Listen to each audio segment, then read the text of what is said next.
That's fine. So, for the people who do not know who you are, could you be so kind as to introduce yourself and tell us where you're from?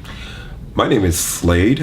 I am from Chicago, Illinois, originally from Mississippi. I've lived in Chicago for 12 years. I am married of 10 years to my husband, Lorenzo.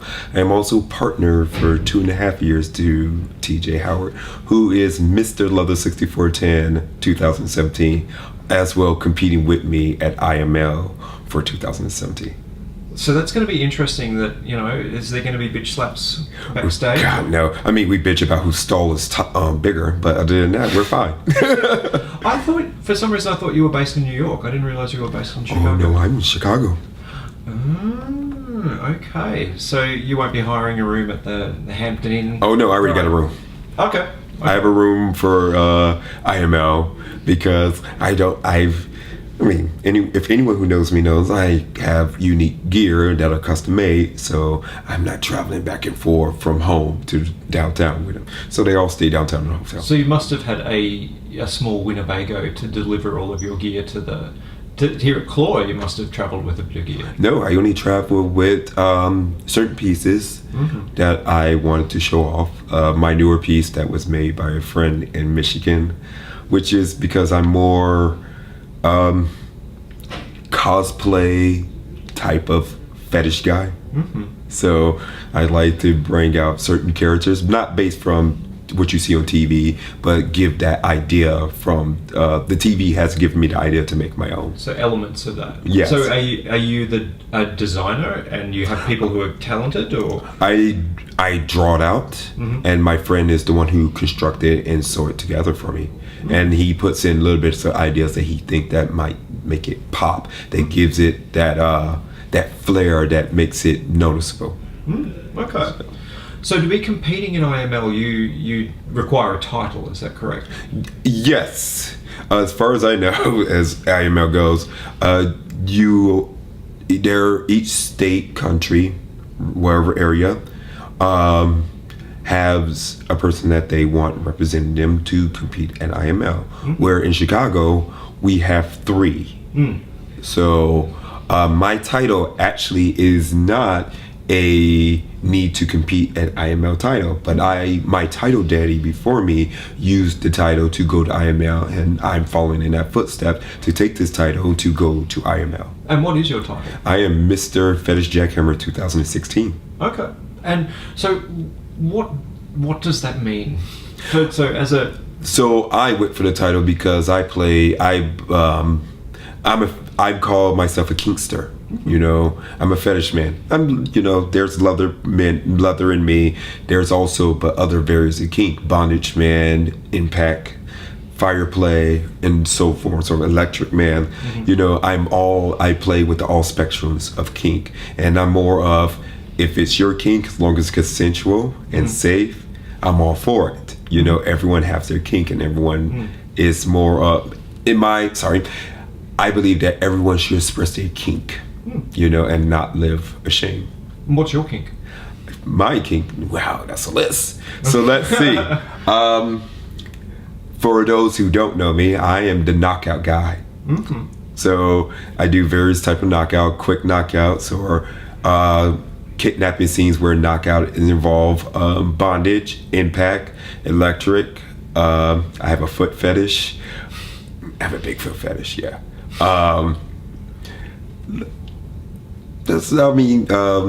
Sounding probably clothespin play if you want to consider that fetish, but then that's pretty much it. Other fetishes is, let's see where I'm at with it. I'm more experienced with the ones that I listed than the ones that I'm learning. So I know a lot of people are now looking at my hands, and they was like, "You got beginning hands for fisting." Oh, so you're the Friday night hand, not the Sunday hand. Not the Sunday hand. I'm the Friday hand. So I'm just like, well, I've got to learn that first. So I'm not very familiar with knockout play. So tell me more about that. Let's see. I started knockout play when I was 15 with my ex-girlfriend. She was in it with the whole chloroform bit because she's half Japanese, half white. So she has more features of a Japanese girl. So her thing was to always dress up like a Japanese schoolgirl, where a kidnapper would come in, knock her out, kidnap her, tie her up, and we fuck. And as I got older, I discovered that like I don't like just women, I like men too. Mm-hmm. And I started to look and see that it was so underground for men than women. I mean, you see all these porns where there were just women left and right, where you got these guys knocking them out and fucking them and, tying them up and everything. But you saw very little of men, and it just became like one of the, this high list of this needs to be more out there. Mm-hmm. And there was a site that I came across where I was friends with the owner, and sadly he passed away. His name was Greg. He had a site called Boys Lights Out, mm-hmm. where it was nothing about knockout and like getting these guys off while they're passed out, and that was just the thing for the site. And they had a good viewing, mm-hmm. and I actually got to meet one of the models of that site, and turned out he was really into being knockout. He was this big muscle ginger, mm-hmm. that was part of the site. So ever since then, like years later, like I started finding guys that were into it, and I made a group on Yahoo about men's being knocked out and bound and everything. Mm-hmm. And you will be amazed of how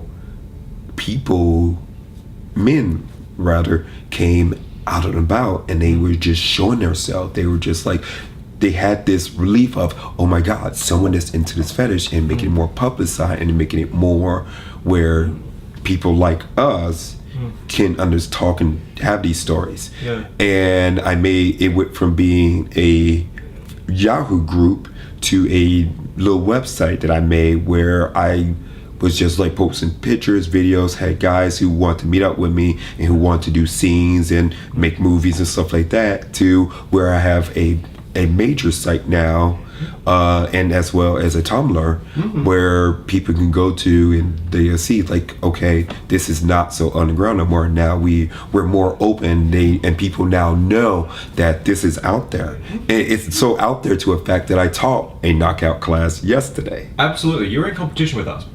I remember. Yeah, knocked you out. Yeah, it was sad because I wanted to go to your class, and you were right across. But no, my class was packed. Yeah. So, how does it work, right? How do you? Because like, I'm coming from say for example, some people would be concerned about consent. How does that work? So how this work is, I let people know with all kinks, there's always a danger factor. Mm-hmm. It's always a risk aware. That's why we always tell people to know what, safe saying consensual, and know what RAC means, risk awareness consensual kink. You got to understand what is in place with these kind of serious kink, because I'm the person who plays on the darker part of the fetish scene, and I let that be known. So for consensual sake, I always let people know, like, this is what's going to happen, this what could happen, but this, if I do it the way I'm supposed to do it, and if I do it the correct way, this is what the result should be. But at any point in time, that if you feel scared, if you feel uneasy, or if you just want to stop, I have to stop. Okay, because there are laws in place. So, and that's why I make it known. I've had one guy who had me stop, and it was not a big deal because I get it, and I do get that it can be one of those things that I don't know you, but it's a fantasy of mine, and you snap out of that fantasy like, oh my God, this is really happening, and what can really happen? I'm it's not bragging, and I don't mean to brag. I'm happy that I have the reputation that I do now. That way people can they can do back sourcing and reference and ask about me, and others who play with me will say, well, yes, you're in good hands. He will make sure you're okay. And but I'm a big believer of being safe. Okay.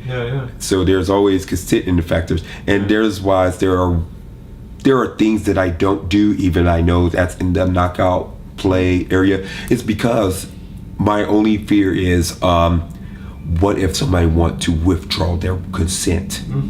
Yep. So while they're not able to, they're consenting up to the point of when they're consenting for the scene, right? Right. But there are times where they may not be able to give.